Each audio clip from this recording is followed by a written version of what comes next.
go through each one of these, and I'm going to highlight the first known digit, and then the estimated digit, and then we can count the ones in between. From the first known all the way up to the estimated, the rest of those digits are known also, because it goes all the known and then one final estimated digit. And then when we're done, I'm going to go back through and explain how those zero rules are part of what we're doing. So I'm not ignoring them. I'm just not going to focus completely on a bunch of zeros. Okay, so the first one, you're going to categorize it as a decimal number, right? So we've got 0.003045 meters. It's a measurement. If it's a decimal number, where's our first known digit? It will be our first non-zero. So it's the 3, because those first 3 zeros are zeros. So your measurement starts at the first non-zero. So I'm going to put that in bold. Okay, where does the estimated digit fall? It'd be the 5. It'd be the last digit. So I'm going to highlight that. So the last digit, whatever that number happens to be in a decimal number, is your estimated position. And so the 0 and the 4 are also known digits.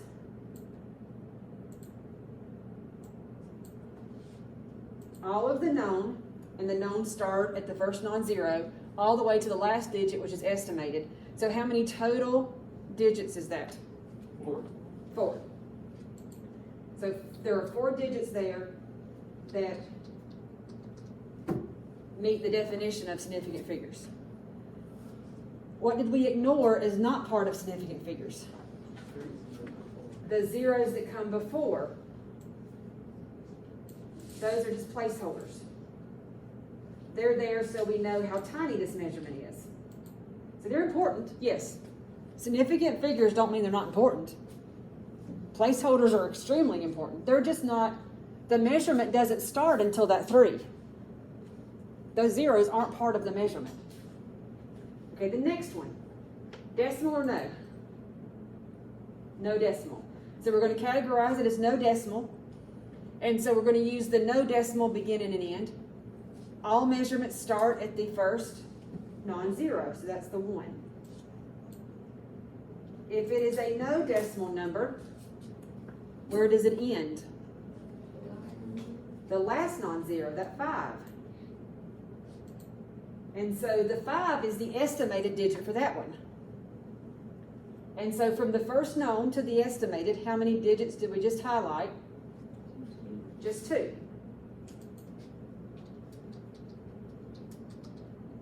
Okay, what about those zeros? They are placeholders. Are they important? Yes. Again, significant figures don't mean they're not important. It's just they're not telling us more facts. They're just telling us this is a big number of seconds, 15,000, not 15. They are there as placeholders. But the 5 is where if you rounded it, if it was a rounded measure, like if it was a calculation and you rounded it to the thousands place. Okay, the next one. It's a decimal number. So we start at the first non-zero number, which is that 4. And where's the estimated position? The 7. And all the numbers in between are going to be also known. Okay, so how many total digits is that? There are significant figures. 5. Okay, our last one, it's in scientific notation. Scientific notation will have a decimal point. And so we use the decimal rules. So we got a 5. That's your first non-zero. And then the number portion is the stuff before the times 10. The times 10 is not part of the measurement numbers. It's just how big it is or how small it is. And so that number portion, it ends at a 0 because last digit, no matter what the number is. And that 3 is a known. So how many known? An estimated total? 3.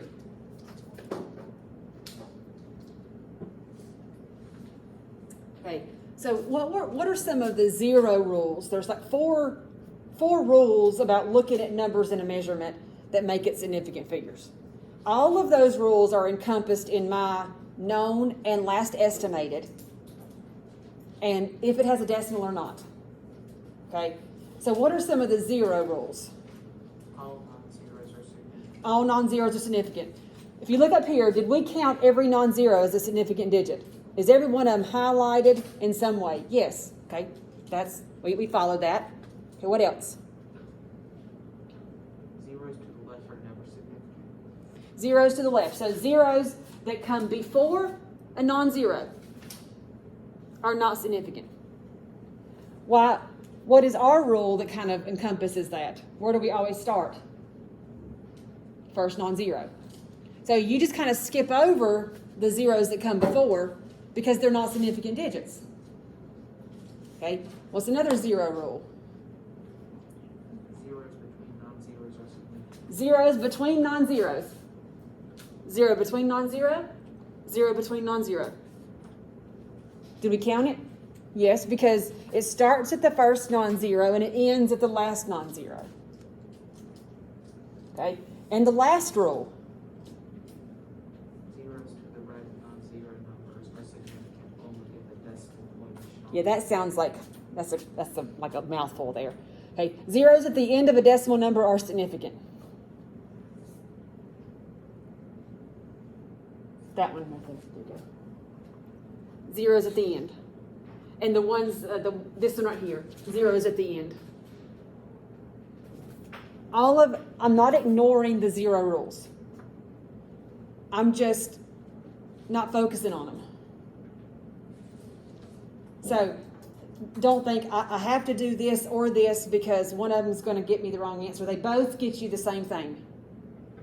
So you can look at it either way. If you do it this way, then you can go back and look at what you've highlighted and say, these zeros I didn't count and these I did because zeros at the end of a number without a decimal are just placeholders. They're not significant figures. We stop at the last non-zero for significant digits.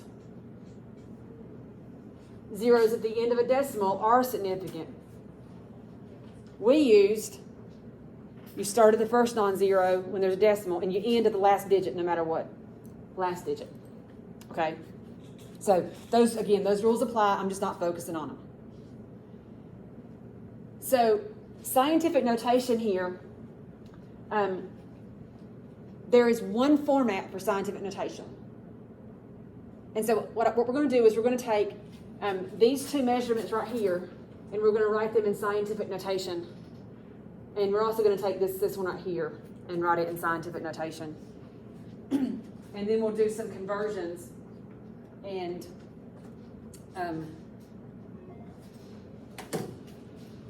we might write the answer in scientific notation. We might have to for some of them. Okay.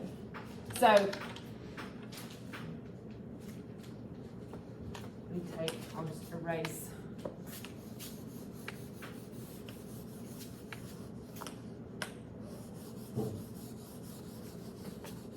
Here.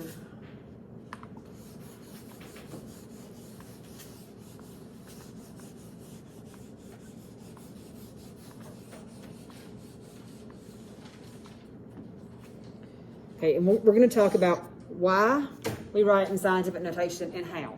Why and how. Those are the two questions we're going to answer.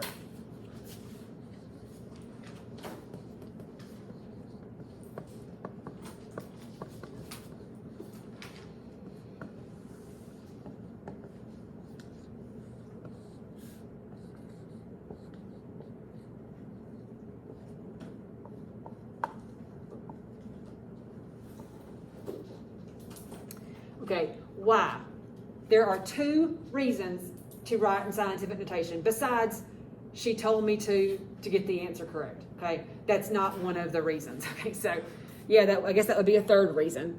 The reasons why you would do this. The first reason, which is the most common reason why, it's so that we can easily express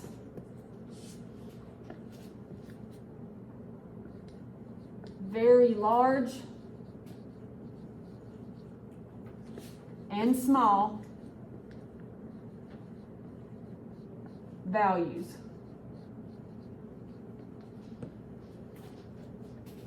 That's one reason why we would do it.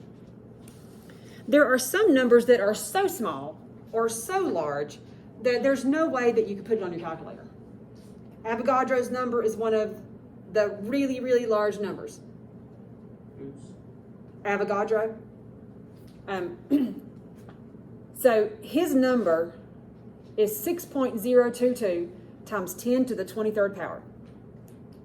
23. That means that if you wrote it out as a number, you would write 6022 and then 20 zeros. Would you want to write that? No. It's so much easier to write it in scientific notation. Or a very small number. There's a constant called a Planck's constant, or in South, Planck's constant. His constant is 6.626 times 10 to the negative 34. So that would be that leading zero, and then a decimal, and then 33 zeros, and then the first 6. Would you want to write that one down? No. And you also couldn't put it in a calculator. So extremely small, extremely large, or just kind of medium size, large and small. It's just easier. The second reason that you would do this is so that you can control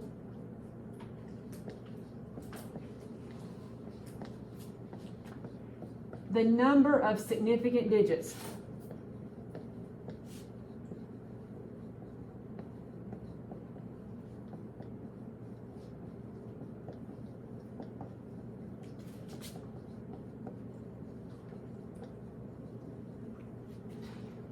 And the reason that you can control it is because scientific notation will have a decimal point, which means that zeros are significant. Or it also means, since significant figures are from first digit to last, first non-zero to last digit, no matter what, everything that you write is a significant figure. Okay, so how do you do this? There's only one correct format. Okay, so you're going to start with the first non-zero number.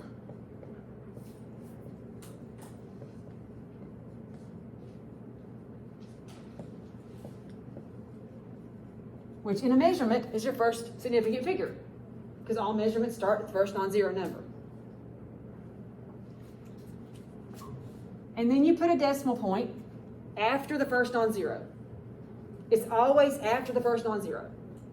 So you don't sometimes put it before it, sometimes put another number and then the decimal. It is the first non-zero and then a dot.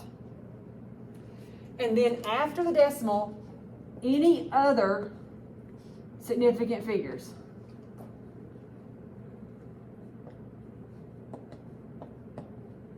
So if we've decided how many significant figures we have, we write all of them down and then put a decimal after the first one, and then that's our significant figure portion of the number for our measurement. Okay? Then you write times 10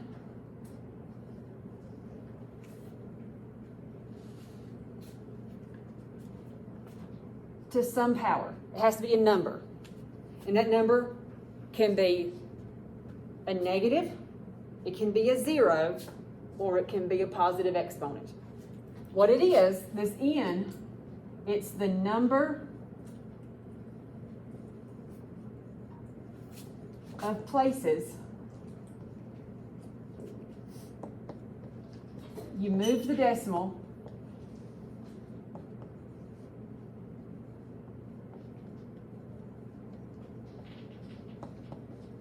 to create the scientific notation.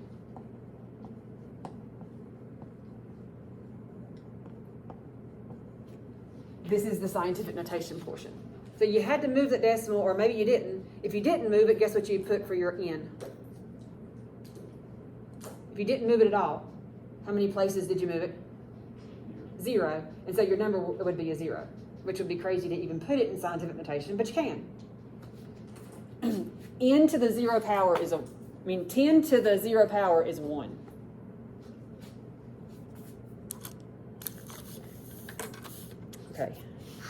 So let's take our numbers, our measurement numbers from the activity we just did. So we got 0.003045. Was it meters?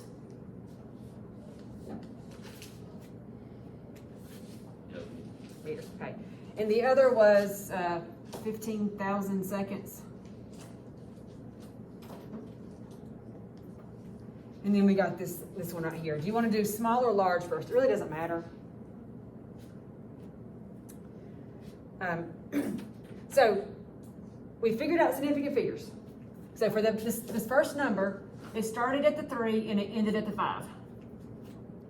So if we go to our format is you write down the first non-zero, which is part of your significant figures.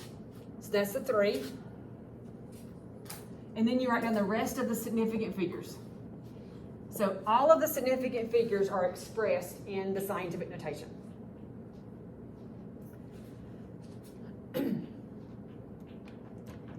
But we have to add a decimal point. Where does it go? After the 3. After the 3. So you write down your significant figures and then put a decimal point. So don't just write them down and leave it off. Okay, it's got to be after the first non-zero number. Okay, then what do we put? Times 10. And we're going to count how many places we have to move the decimal to make it appear after the 3. So here's our original number. And we have to go 1, 2, 3 places. Put a 3. Okay. Just go ahead and do it. And then we'll talk in a minute. Okay. If you stop right there and you cover that up, what does that look like? 3,000, doesn't it? Is that 3,000? Is our number 3,000? No. So I can't put a 3. What do I need to put? It needs to be a -3. So that number is the number of places you moved it. You'll write a negative if your original value was a fraction of 1. Because 10 to the -3 is 1,000th. So if you take this number and multiply by 1,000th, then you get that number right there. There is the, go left and right thing, and if you want to put that down, then go look it up. I'm not going to teach go left and right because when you go this way, when you go one way, you're going left, and one way, you're going right. And if you have any problems with directions, you're going to get yourself confused. I teach it again. I teach like the overall look of it. And if you look at that, if you look at this scientific notation, is this a small value or a large? Small. So if you go and take it from this point and put it back into here, you know that your answer should be small. And as long as you know what small looks like, you know which way to make it look. So if I see a negative there, I'm going to put some leading zeros and then my number. What if it's a large number? Well, first non-zero, last. So I'm just keeping the 15. But what do we have to put in the number portion? If there has to be a decimal. So where does it go? After the first non-zero. And then we put times 10. And we count how many places we had to move it to get it to go after that first non-zero. So it's understood to be here. 1, 2, 3, 4. Is it okay to leave that a 4? Or should I make it -4? 4. Because it is a large number. And so if I see this, when I look at that, I'm like, okay, this is big. And if I want to put it back in standard form, then I know I'm going to put zeros after the 5. Okay, so again, if you want to do the left and right, that's fine. It's just, I want you to understand, instead of just thinking the rule is to do this and the rule is to do that, I want you to actually see it in your head. And that will help you understand what that rule means. Okay, what about this one from before, our really small fractional number of seconds?